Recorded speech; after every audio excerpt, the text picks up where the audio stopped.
In this video, we're gonna talk about editing from the art side of it. If you don't know the technical side of editing yet, you should choose an editing software first and learn how to use it. Hey everyone, my name is Dom and this is Filmmaking Simplified, where we talk about everything that belongs to the art of filmmaking. One of the most important parts of post-production is the editing process. Obviously, this is where the story comes together, ideally, and where we can shape the film and the story to its final form. I don't want to ramble a lot in this video and over-explain everything, so I'll go by the points I want to make with short explanations. So the first thing you must never forget when you're editing your film, with or without an editor, or when you're the editor and you're editing someone else's film, is to look at it as if you didn't know the story. Like it's your first time seeing the scenes, even if it isn't. The reason it's important is because there is so much more that you know about your story or the story you're working on than the viewer will ever understand from it. Unfortunately, but it's the truth. All the viewer will ever know is what they see, and that's also what they will ever care about too. So looking at the film with the viewer's eyes can help you realize a lot of things that just don't work in the film. Hopefully, these will only be lines, certain moments, or some scenes at max, and not a huge part of the premise of the story.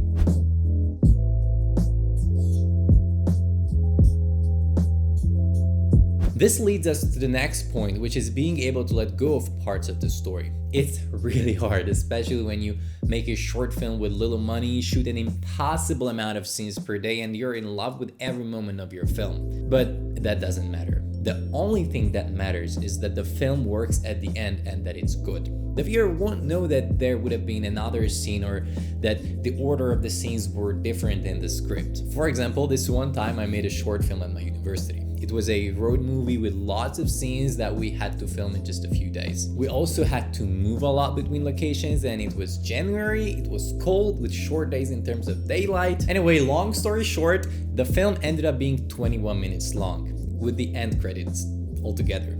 And the funny thing is that I hardly remember the part that I cut out. So in a nutshell, if the story works in, let's say, 15 minutes, don't make it double the length, especially when it comes to short films. A side tip for cutting out parts when you're the director: don't listen to anyone else but you. The director of photography will want to leave a lot of scenes in just because of the beautiful imagery. The editors will sometimes have their own ideas, but it's you, the director, that knows the story the best. That is, of course, if you are the director. If you're the DOP or the editor, just accept the director's decision and respect it.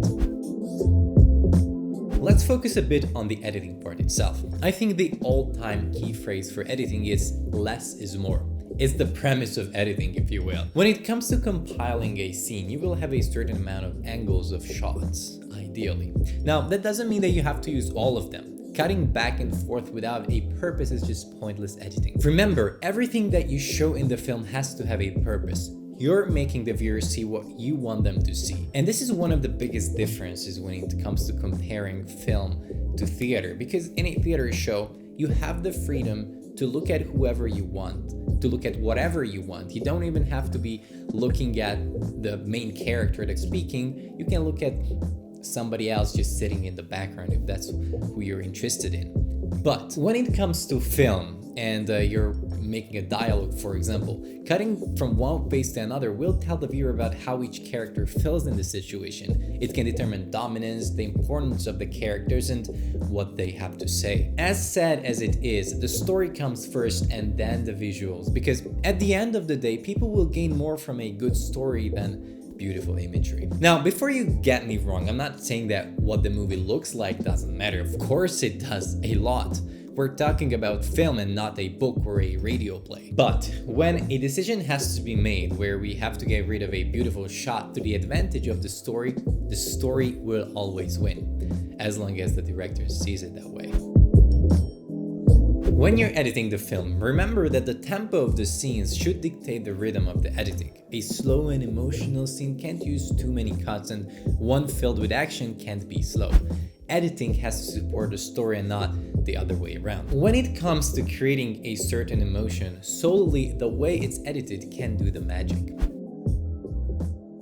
During the editing process, never forget that you have the power to add or remove objects or people from a scene. And sometimes it's not even super complicated and can be done with just simple VFX. So this is part of the creative freedom that you have while editing. Remember that literally everything is possible nowadays. It's just a matter of skills and money, of course. VFX is not just a way to save a scene or remove this and that. You need to keep in mind how you can use it to add new value to the film with a sign on a wall, for example, that wasn't there. And also, VFX should already be considered in pre-production. Now, I also have an example for this as well. This one time I was editing a short film of mine, and there was a scene where a grandma is looking for her granddaughter at a playground. And originally in the script, in the given scene, she finds her. But the scene didn't work that well. It wasn't powerful enough, and I also felt like the film needed that extra few seconds of tension. So what if she doesn't find her and the viewer has to wait a little bit more to find out, is everything okay? So I went ahead and removed the little girl from the scene using simple masks in After Effects.